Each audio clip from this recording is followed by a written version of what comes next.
the pneumoconiosis?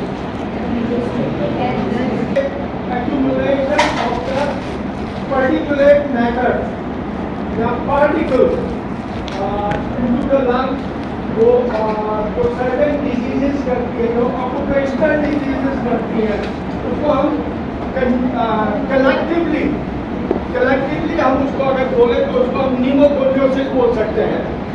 Now today we will discuss in this lecture about how can you elaborate pneumoconiosis. थोड़ा सा आप लोगों ने बता दिया, इसको थोड़ा सा हम और elaborate करेंगे. Types of pneumoconiosis. What are the types of the pneumoconiosis?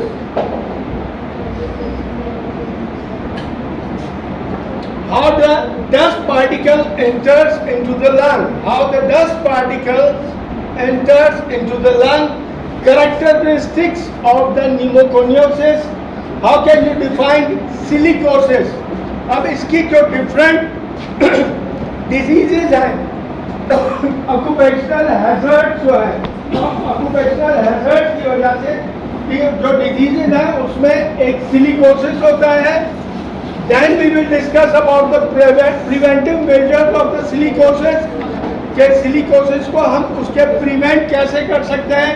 What is the asbestosis, preventive measures of the asbestosis.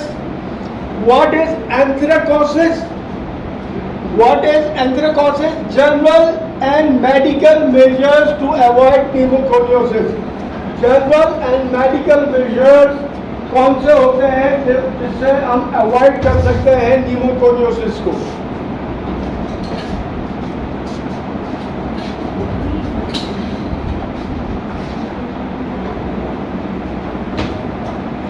Now the pneumoconiosis.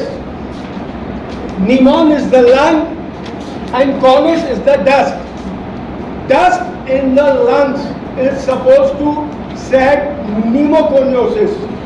तो किसी भी टाइप की डस्ट अगर वो लंग्स में चली जाए उसको हम pneumoconiosis बोल सकते हैं. Pneumoconiosis is the accumulation of the inorganic dust in the lungs.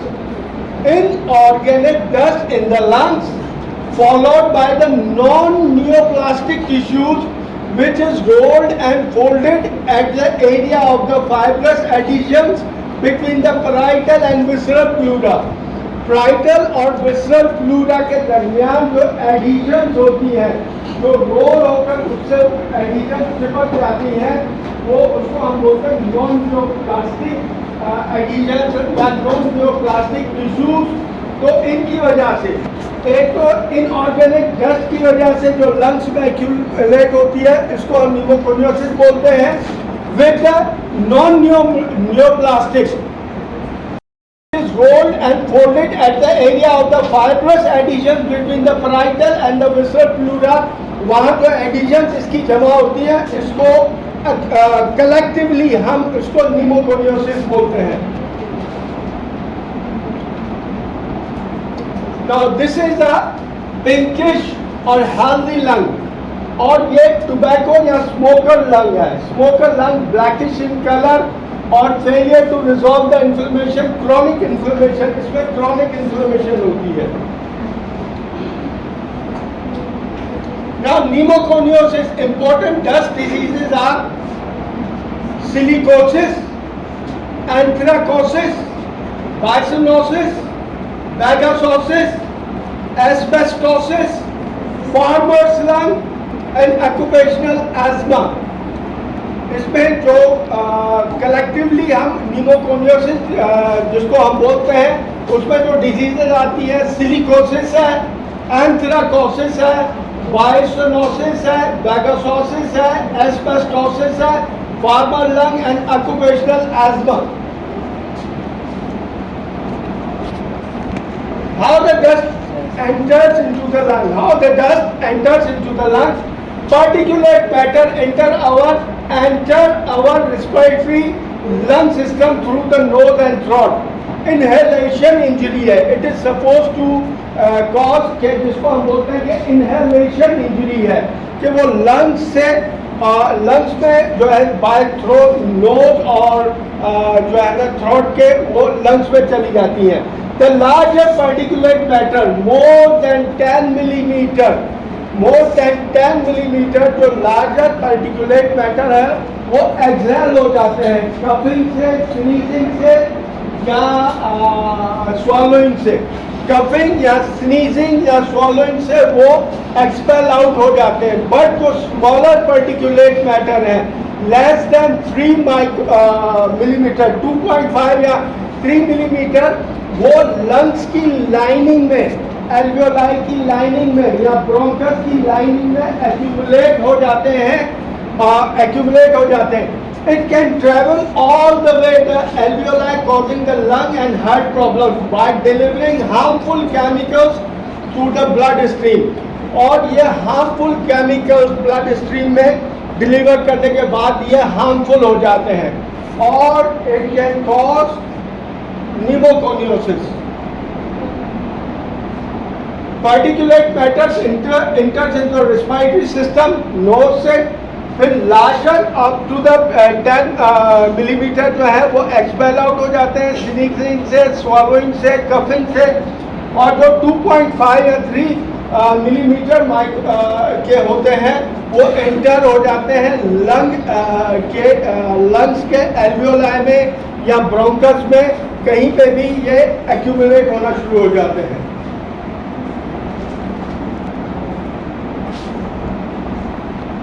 Characteristics of the pneumoconiosis: the inhalation of the industrial dust continuously for many years cause patches of the irritation to form one or both lungs।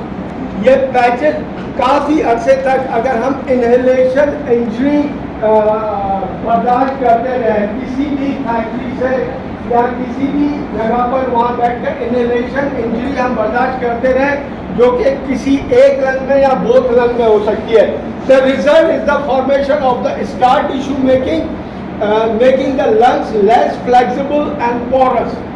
और ये आहिस्ता आहिस्ता जाकर ये lung को less flexible कर देता है और porous, porous को हम उर्दू में क्या बोलते हैं?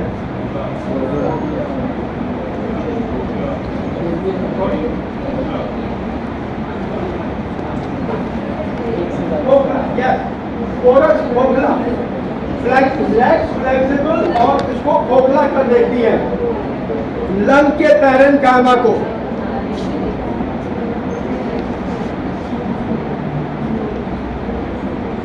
Pneumoconiosis hazardous effects of the dust depends upon the chemical composition of the dust। जो उसकी केमिकल कंपोजिशन होती है जो डस्ट की है उस पर डिपेंड करता है फाइननेस ऑफ द डस्ट, कितना फाइन है वो डस्ट, उस पर डिपेंड करता है इसके हैजर्डस इफेक्ट्स, इन पे डिपेंड करते हैं chemical composition of the dust, fineness of the dust, concentration of the dust in the air, period of the exposure of the dust, कितने अरसे से हम वो डस्ट इनहेल कर रहे हैं। बेटा excuse me, health status of the expose to the dust. और हेल्थ स्टेटस, एक जो पर्सन है उसका हेल्थ स्टेटस कैसा है, वे कितने अरसे तक वो इन चीजों को बर्दाश्त कर सकता है।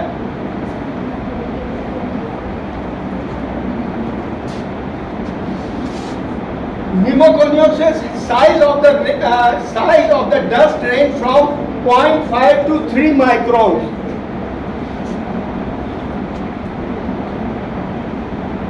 0.5 to 3 microns। In addition to the toxic effects on the lungs, superimposition of the TB can influence the pattern of the pneumoconiosis। There is no cure of the pneumoconiosis। कोई इसकी क्योर नहीं है, इसको हम प्रिवेंट कर सकते हैं लेकिन इसकी क्योर नहीं है। इंडस्ट्रीज, आमतौर पे किस इंडस्ट्रीज में न्यूमोकोनियोसिस होता है? माइंस की इंडस्ट्री, पोल्ट्री की इंडस्ट्री, फाउंड्री की industry, textile industry and would and stone working. Stone crushing industry या स्टोन वर्किंग जहाँ होती है उनमें जो वर्कर्स होते हैं वो उनको ये ऑक्यूपेशनल डिजीज हो सकती है कि माइंस की इंडस्ट्री में, पोल्ट्री की इंडस्ट्री में, फाउंड्री की इंडस्ट्री में, टेक्सटाइल, वुड और स्टोन वर्किंग में। Respirable dust less than 5 microns are retained in the lungs, leading to the pneumoconiosis. Less than 5 microns की जो लंग में रिटेन रह जाते हैं पार्टिकल्स, वो pneumoconiosis कर देते हैं। Anatomical location of the occupational diseases, anatomical location अगर अपर एयरवे में है तो राइनाइटिस करता है, laryngitis, nasal ulceration, cancer of the nasopharynx करता है। अगर कंडक्टिंग एयरवेज में है तो ऑक्यूपेशनल एस्मा करता है, ब्रोंकाइटिस करता है, ब्रोंकियोलाइटिस करता है, ब्रोंकियल कैंसर करता है। लंग पैरेन्काइमा में है, न्यूमोकोनियोसिस करता है, सिलिकोसिस, एस्बेस्टोसिस, बैगोसिल्स और ये जो डिफरेंट है वो करता है, और लंग कैंसर करता है। और अगर प्लूरा में है तो प्लूरल प्लैक डेवलप कर देता है, डिफ्यूज प्लूरल थिकनिंग कर देता है, प्लूरल इफ्यूजन एंड मीजोथीलिया कर देता है। Now on the first disease, silicosis. Silicosis is an often fatal lung disease caused by the breathing dust containing crystalline silica particles. Crystalline silica particles, a basic component of the sand and granite. Silica components अगर हम expose हैं उनके और काफ़ी अरसे तक हम उनके एक्सपोज रहते हैं तो it may cause silicosis. There is no cure for silicosis, इसकी कोई क्योर नहीं है silicosis, and treatment options are limited, और इसके ट्रीटमेंट ऑप्शंस भी जो है ना बहुत लिमिटेड है।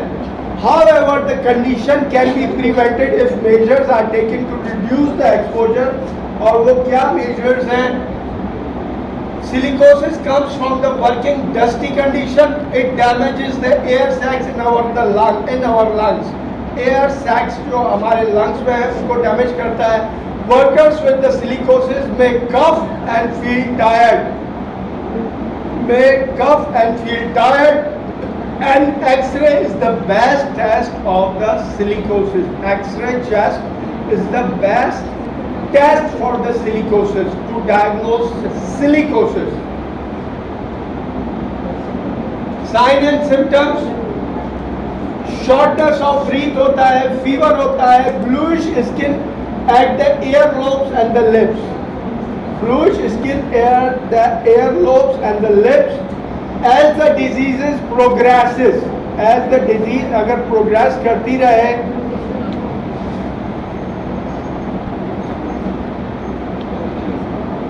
फटीग डेवलप करता है वो patient, severe shortness of breath develop करता है, लॉस ऑफ एपिटाइट है,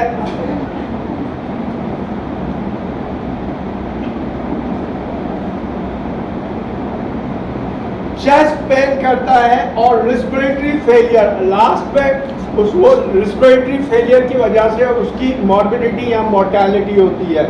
और आमतौर पे ये कंस्ट्रक्शन वर्क प्लेस पे जो जहाँ कंस्ट्रक्शन हो रही होती है वहाँ पर ये होती है, माइनिंग वर्क पे होता है, सैंड ब्लास्टिंग वर्क पे होता है, manufacturing of the metal and glass work, manufacturing glass work या मेटल या ग्लास वर्क जिसको हम फाउंड्री कहते हैं। फाउंड्री जो होते हैं कि वहाँ पर ये होता है, प्लम्बर वर्क पे होता है, और पेंटिंग वर्क में ये डेवलप होता है silicosis. Who gets the silicosis? Workers who have worked for many years, such as mine workers, foundry workers, other workers who have lots of the sand and dust at the work. Prevention of the silicosis. What can be done to prevent the silicosis? Dusty condition should be improved. dusty condition should be improved. The dust should be weighted to prevent its blowing around the around. आमतौर पे अगर आप लोगों ने इससे में से किसी ने अगर उम्रा वगैरह किया है या हज किया है तो वहाँ पर वो जो उनके पंखे लगे हुए होते हैं उसमें पानी भी उसके साथ शावर हो रहा होता है, तो वो इस वजह से कि डस्टी कंडीशन ना हो. Exhaust fan should be used, proper ventilation होनी चाहिए और रेस्पिरेटर मस्ट बी वॉर्न. और इसको प्रिवेंट करने के लिए, सिलिकोसिस को प्रिवेंट करने के लिए डस्टी कंडीशन को इम्प्रूव करना चाहिए. Dust should be wetted to prevent its blowing around. Exhaust fan should be used, proper ventilation होनी चाहिए and respirator must be worn. और रेस्पिरेटर जो है जो हो वो उनको पहनना चाहिए. आमतौर पे हज पे अगर जब बहुत से लोग चले जाते हैं और बहुत रश हो जाता है तो वो वहाँ कुछ लोग वहाँ रेस्पिरेटर यूज करते हैं. Prevention of the silicosis, is there any compensation for the silicosis? Yes, periodical medical examination होना चाहिए क्योंकि ये एक कौन सी डिजीज है, ऑक्यूपेशनल हैजर्ड है. ऑक्यूपेशनल तो उनका पीरियोडिक मेडिकल एग्जामिनेशन जरूर होना चाहिए. और if you are a factory worker, your doctor must send form to the worker for the compensation commissioner. और अगर इसके बावजूद भी आप वहीं काम कर रहे हैं तो आपका जो डॉक्टर है आमतौर पे जो ऑक्यूपेशनल हेल्थ की रिलेटेड जो हॉस्पिटल्स या आपके जो फैक्ट्रीज वगैरह हैं वहाँ पर एक डॉक्टर ज़रूर होता है कि वो उनका रिकॉर्ड भी रख सकता है, वो उनका रिकॉर्ड भी रख सकता है और उनका वक्तन फवक्तन वो अपना चेकअप करवाता रहता है. और इसके बावजूद भी अगर उसमें कोई प्रॉब्लम हो रहा है किसी पेशेंट में या किसी इसके एम्प्लॉय में तो वो कंपनसेशन जो है कमिश्नर को एक लेटर भिजवा देता है. Make a work place free for the dust. Asbestosis. Asbestosis, who gets it? Asbestosis, brake shoe workers, auto mechanics, asbestos miners and asbestos workers. Over the time, asbestos does its damage. Dangerous exposure to the asbestosis occur when the material containing the asbestosis fiber present. Disease can take several forms. और उसमें asbestosis में एक तो asbestosis करता है fibers accumulate in the lungs, narrow branches. lungs की narrow branches में ये accumulate fiber जो होना शुरू हो जाते हैं. Inflaming and scarring the airways. उस नैरो ब्रोंकस को या नैरो पैसेज को वो इन्फ्लेम और स्कारिंग कर देते हैं which in turn cause chronic cough and chest pain. और इन टर्न में वो क्रॉनिक कफ और चेस्ट पेन डेवलप कर लेता है. Number 2, pleural plaques. The needle shaped fiber may also migrate into the pleural lining as the pleura becomes inflamed. Plaque builds up. The many may restrict breathing. और वो जो plaque है वो restrict करता है breathing को. Cancer, risk of the lung cancer or mesothelioma, cancer of the pleural lining from asbestosis is increased significantly by smoking. और अगर उसमें पेशेंट स्मोक भी कर रहा है तो उसमें मीजोथीलिया के चांसेस और बढ़ जाते हैं. Anthracosis, a chronic inflammatory disease of the lung caused by the inhalation of the coal dust. This disease is called as a black lung. Fine particles of the coal dust होते हैं smaller than the human hair. It's the smaller than the human hair. आमतौर पर human hair जो है 5 microns या 4 to 5 micron का होता है. ये इससे भी ज़्यादा छोटे होते हैं और ये इनहेल अगर आदमी कर ले तो उनको कोर वर्कर के जो उसके प्रॉब्लम्स हैं वो डेवलप होना शुरू हो जाते हैं.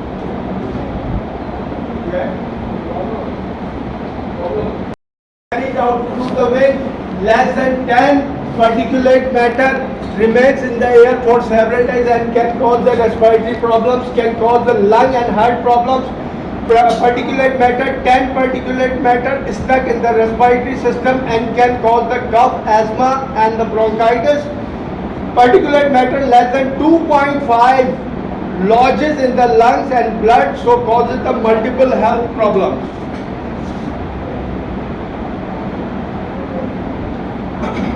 Sign and symptoms इसमें क्या होता है? First stage is called simple pneumoconiosis, which is characterized by the chronic cough, fever, expectoration, and dyspnea on exertion.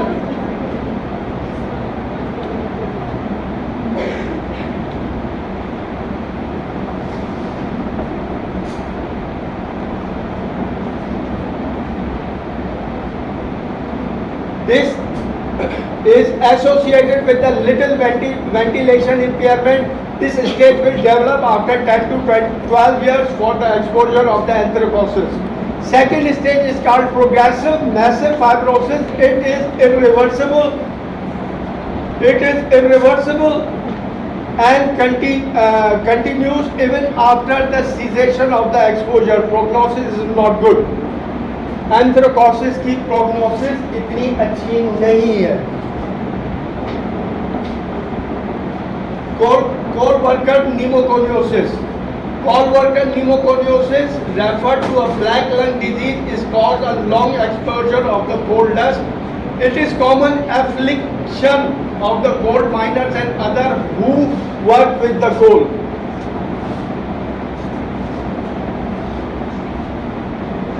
Inhaled coal dust progressively builds up in the lungs and unable to be removed by the body, that leads to the inflammation, fibrosis, in the worst cases necrosis, और worst cases में ये necrosis भी कर देता है.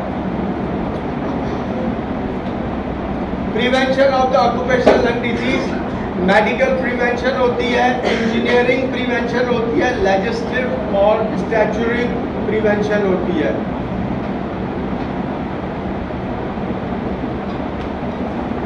ये समझाओ जरा मुझे आप.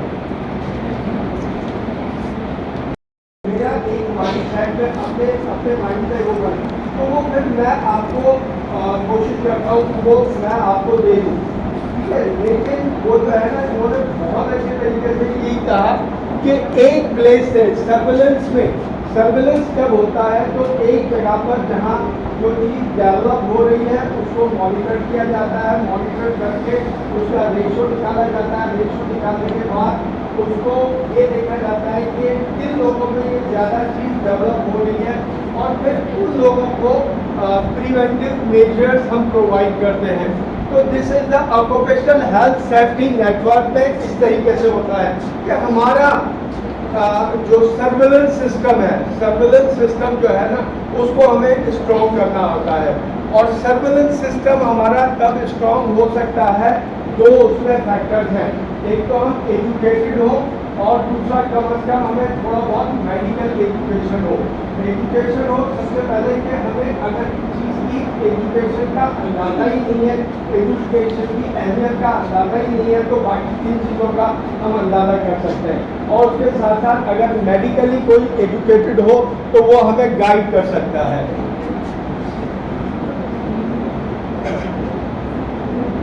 इंजीनियरिंग मेजर्स ये है, designing of the building. Design of the building इस तरह रखी जाए कि वहाँ प्रॉपर वेंटिलेशन होती जाए. गुड हाउस कीपिंग होनी चाहिए उस एरिया की.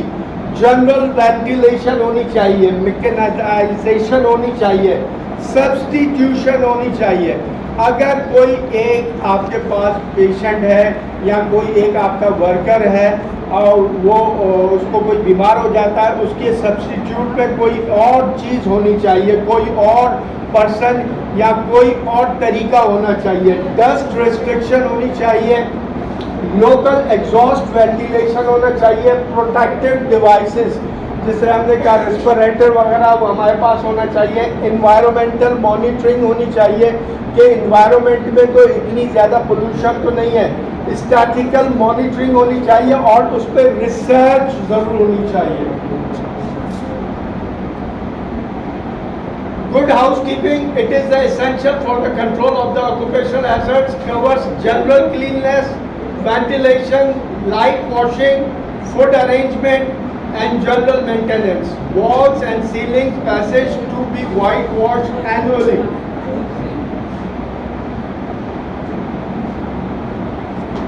General ventilation, maintain a good general ventilation.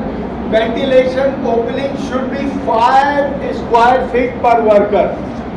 5 square feet पर वर्कर इतनी वेंटिलेशन होनी चाहिए। अगर किसी ऐसी जगह काम कर रहे हैं जहाँ कंजस्टेड है और बहुत छोटे एरिया में, तो इतनी वेंटिलेशन होनी चाहिए, वहाँ पर इतने लोग होने चाहिए कि 5 स्क्वायर फीट पर वर्कर उसको वेंटिलेशन मिलनी चाहिए। They should admit a continuous supply of the fresh air, और वहाँ जहाँ पर हम काम कर रहे हैं कि फ्रेश एयर कंटिन्यू हमें सप्लाई होनी चाहिए। Good exhaust ventilation system where dust is generated, और अगर जहाँ डस्ट डेवलप हो रही है वहाँ उसकी एग्जॉस्ट जो है उसका एक प्रॉपर होना चाहिए। मेडिकल मेजर्स, हमारे प्री प्लेसमेंट एग्जामिनेशन होता है कि एक आदमी जब हम लोग इवन के हम लोग भी जॉब मिलती है तो हमारा एक मेडिकल एग्जामिनेशन होता है। मेडिकल एग्जाम के बाद हमें कोई वो जॉब मिल सकती है, और उसके बाद पीरियोडिकल मेडिकल एग्जामिनेशन होना चाहिए। Medical and health care services provide होनी चाहिए, medical and health care services provide होनी चाहिए। और नोटिफिकेशन इट्स वेरी नेसेसरी। अगर खुदा न खास्ता वहाँ कुछ सर्विलेंस में हमें कोई ऐसी चीज़ नज़र आ रही है उसको हम हायर अथॉरिटीज़ को नोटिफाई कर सकें। Supervision of the working environment, और वर्किंग इन्वायरमेंट जो है वहाँ पर कंटिन्यूअस सुपरविजन होते रहना चाहिए। Maintenance and analysis of the record, और जो हमारे पास recording as a health professional अगर हम कहीं पर डेप्यूट होते हैं, जो हमारे पास मेडिकल रिकॉर्ड है उसको हमें मेंटेन करते रहना चाहिए। Health education and counselling, health education और काउंसलिंग प्रॉपर होते रहना चाहिए।